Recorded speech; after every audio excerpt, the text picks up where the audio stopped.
Oi, gente, tudo bem com vocês?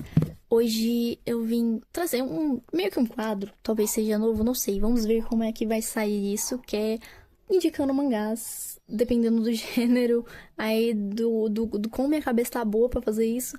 E bom, o primeiro vídeo vai ser sobre mangás que fazem chorar ou que deixam a gente em choque, talvez. Eu trouxe duas indicações, que no caso é Boa Noite Pupum e Uma Vida Imortal. Falando um pouco das edições, assim, e das editoras por cima, porque são mangás até que bem famosos.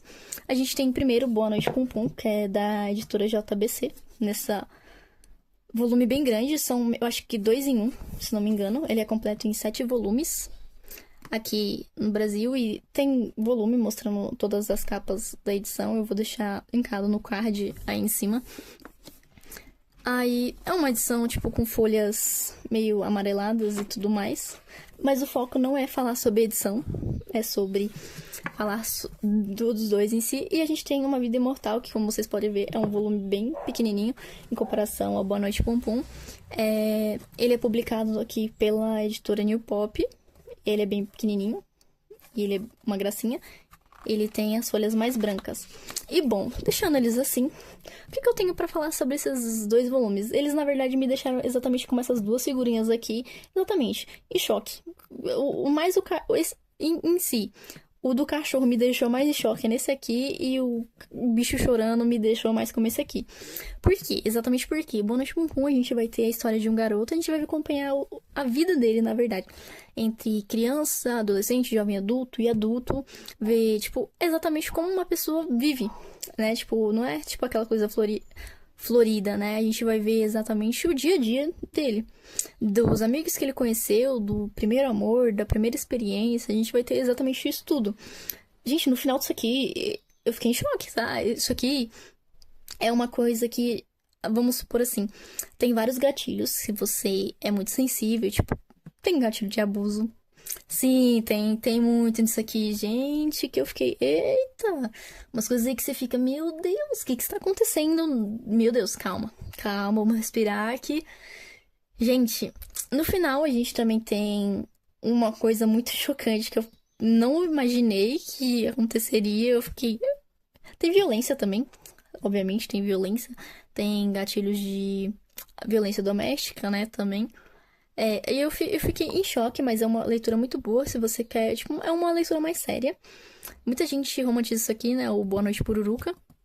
Mas é muito legal, eu gosto dessa história, é uma coisa mais séria pra você ir lendo aos poucos, porque, tipo, você vai acompanhando a vida, né, do personagem do Bono, tipo, desde quando ele é criança até, tipo, ele indo no colegial, os amigos que ele vai conhecendo, tipo, quando você tem as suas amizades de infância e ao longo do tempo você vai meio que perdendo essas amizades ao longo, porque vocês vão seguindo rumos diferentes, então, tipo, às vezes você perde certos amigos, mas você ainda vai ver esse ponto de vista desses amigos. Sim, a gente consegue ver no Boa Noite Pum Pum a visão dos amigos dele, que eram, né, tipo, muito próximos quando eram pequenos. A gente meio que vê também o ponto de vista do tio dele, em algumas partes. Vemos um pouco sobre religião também, tipo, um tipo de religião que eles acreditam. A gente vê um pouco da política, do que tá acontecendo, tipo, de pessoas, sabe aquele grupo de pessoas seitas? Que as pessoas dizem, né, seitas de que acreditam em alguma coisa, a gente vê isso também nesse volume. A gente vê vários tipos de coisas que a gente vê no mundo real também, de coisas que estão acontecendo e a gente acha que, tipo, meu Deus. A gente acha meio... Tem certas pessoas que a gente acha meio piradinha, mas tem pessoas que acreditam nisso, vivem disso. E a gente fica, meu Deus, é algo estranho, não é da minha vivência, mas gosto de ler, não é da minha vivência, mas, tipo, você vejo na rua, assim, a gente também tem certo preconceito, tipo, pessoas que a gente acha que é louca na rua e a gente fica assim, porque quando a gente tá andando na rua, sim, tem pessoas muito loucas que talvez conversam com você e você fica meio desviando o olhar, tipo, igual aquele cavalo olhando de lado, assim, tipo, meu Deus, espero que esse doido do centro não olhe pra mim. Mas é praticamente isso, ele aparece em alguns locais também, tipo, aparece Pum Pum Pum, a gente vê, tipo, o deus Tinko, acho que só fala desse jeito, que é tipo um deus que ele acredita que seja pra ajudar ele nesses momentos difíceis. Mas a gente vê vários problemas, mais sofre do que tudo essa criança, meu Deus, uma criança meio perturbada, meio jogada de lado. É praticamente isso que a gente tem Boa Noite Pum Pum. Esse aqui me deu mais choque do que tristeza, exatamente. Igual o título, é pra chorar ou é pra ficar em choque. Esse aqui ficou mais pra ficar em choque, mas eu recomendo bastante a leitura de Boa Noite Pum Pum. Tipo, é uma coisa mais séria, pra maiores de 18 anos. Sim, é pra maior de 18 anos. Então, se você é maior de 18, não leia. Se você é menor, não leia. Mas se leia, já saiba que tem certos gatilhos, tem coisas assim que a gente fica meio, opa, em choque do que tá acontecendo e tudo mais. Mas é uma leitura muito interessante e eu recomendo bastante. 7 volumes, é bem curtinho. E cada volume tem, tipo, o Pum Pum na capa com uma cor diferente e é bonitinho. Então são 2 volumes em um. E o segundo, que agora a gente vai comentar, que é Uma Vida Imortal, que eu mais chorei do que tudo. Já no primeiro volume já descadeirei um rio, como é que se fala? Uma cachoeira de choro, porque é muito bonita. Dizem que é muito repetitivo, né? Se não me engano, no Brasil tem mais ou menos uns 13 volumes publicados, se não me engano. Eu tenho até o volume 13. Eu acho que são 13 ou 14, não sei quantos volumes são publicados aqui no Brasil, mas demora um parto pra lançar cada volume. Sim, demora muito pra lançar os volumes de Uma Vida Imortal.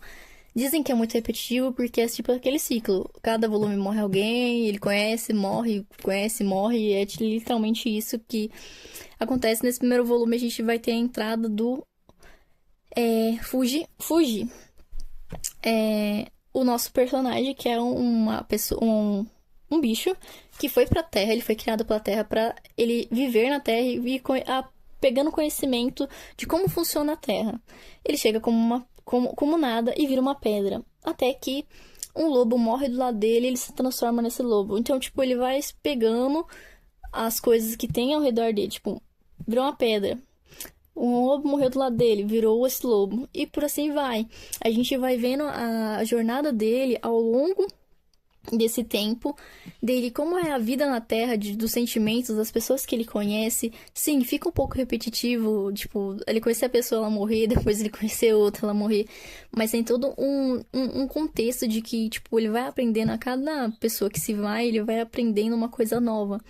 Tem pessoas que duram mais que as outras nessa obra, mas é muito bem escrita, eu acho muito bem feita. Às vezes eu acho um erro de tradução dentro desse volume, sim, tem alguns erros de tradução que, né? A gente releva, assim. Eu relevo, eu não sou aquela pessoa que fica, meu Deus, vai brigar lá nas redes sociais. Meu Deus, esse volume aqui, porcaria, tá escrito errado, que não sei o que. Não, também não é assim. Eu relevo, mas a gente paga muito caro pra ver um volume desse jeito. É uma obra que às vezes tá barato, assim, né? Na internet, às vezes tá 20, R$ 22, às vezes não passa de R$ 30, às vezes é bem pouco. Às vezes você encontra até por 15, quando se você achar uma promoção e tudo mais. Mas eu gosto bastante dessa série. Tipo, é meio que, tipo, são 2 séries que representam, tipo, o conhecer o mundo. De descobrir o mundo. Então, essas 2 séries, elas meio que são interligadas umas às outras. Por quê? Eu considero as duas como algo de personagens que estão aprendendo a viver o mundo. Tipo, conhecendo, tentando entender como que o mundo funciona. Isso é muito legal, porque enquanto um é meio chocante, o outro é mais sobre perdas, recomeços e aprendizados. E é muito legal as 2 obras, eu a recomendo bastante. Tipo, no primeiro volume você já chora, sim. No primeiro volume você já entra já chorando. Do meio pro final você já chora, assim, e fala assim, meu Deus, o que eu acabei de ler? E você quer ler o próximo volume porque é muito bom a história.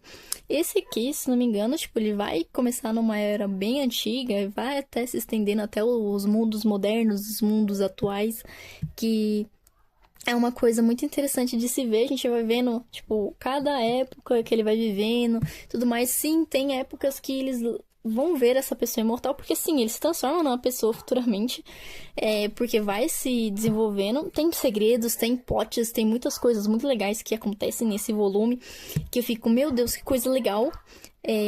Você chora bastante? Sim, chora bastante, mas é uma leitura que eu recomendo bastante. Esses 2 eu recomendo bastante, são muito bons pra se ler. Como eu disse antes, se complementam, né? Tipo, se juntam, são coisas meio muito parecidas, mesmo que um tenha uma história de vida, o outro tenha, tipo, um bicho que entrou na Terra, então, tipo, não tem tanta aquela coisa, tipo, meu Deus, é uma coisa mais sobrenatural. Os dois têm aquela pegada de conhecimento, de crescer, de conhecer o mundo, de serem pessoas melhores, às vezes não dando certo sobre isso e aprendendo com os erros, né? Então é isso, minhas duas indicações de mangás. É o primeiro vídeo sobre, mas eu espero que vocês tenham gostado de indicando mangás e falando um pouco sobre eles. Mas é isso, gente. Eu espero que vocês tenham gostado e leiam, se vocês tiverem a oportunidade, esses dois: o Boa Noite Pururuca, Boa Noite Pum Pum e Uma Vida Imortal, que é muito bom, muito legal. E é isso, gente. Eu espero que vocês tenham gostado. Se gostaram, curtam, comentem, compartilhem, escrevam e até!